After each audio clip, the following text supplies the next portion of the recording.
I hear a good bit about this. And as we've discussed your nomination, one of the things I've mentioned to people is your career as a prosecutor. And you have touched on that some today. And you are bringing that insight of being a prosecutor to bear. And I do appreciate that.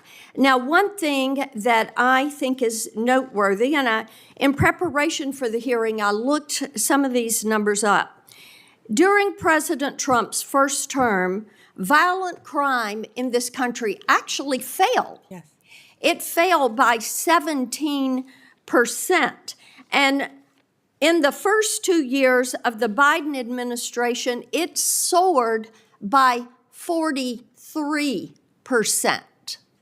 This is crime that is taking place in all of our communities. We've seen a rise, whether it's California or Tennessee, we have seen a rise. So I want you to talk to Tennesseans, to Californians, to all Americans about what you're going to do to get this crime rate down in this country. Senator, thank you for that question. And despite the questions from Senator Schiff, I look forward to working with you and the state of California to do everything we can to fight violent crime in California. And you know as well as I, that crime is only going to go through the roof now after these forest fires.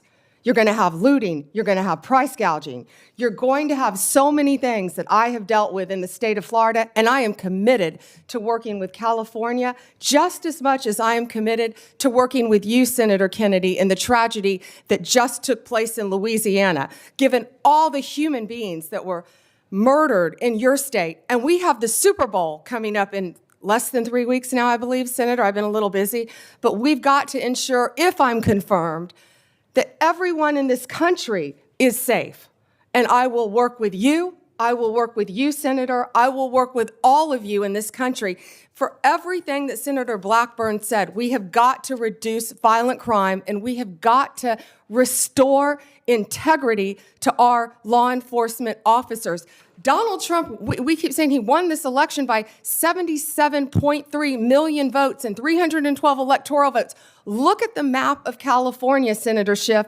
It's bright red, the popular vote, for a reason. People want law and order. They want to be safe so they can go to take their children to school, so they can go to church, Senator Hawley. People want safe streets. Of course we care about our economy and what's happening in this world, but if we're not safe, none of that works. We have got to come together. We have got to work together to make America safe again, and that, in turn, will make America great again, and I don't know where that phrase has become a bad word, because I think that's a great one. Making America great again. Let me move on with you to something else that's about law and order, and that is Section 1507.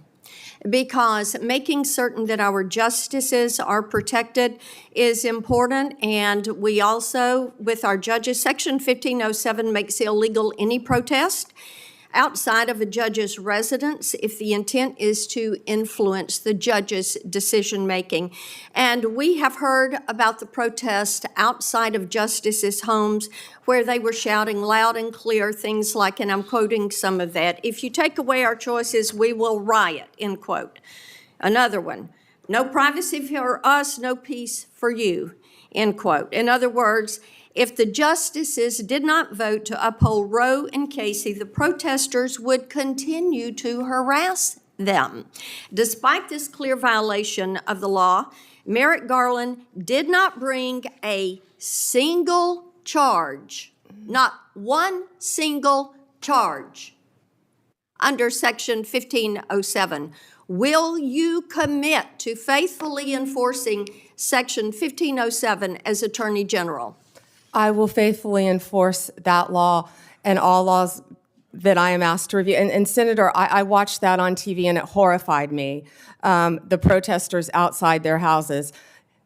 You can't do that for a reason, because our justices have to remain safe and unbiased and protected from threats, as do we all. But they do enjoy a special protection, and yes, that should be enforced. And thank you, Ms. Bondi. Thank you, Mr. Chairman.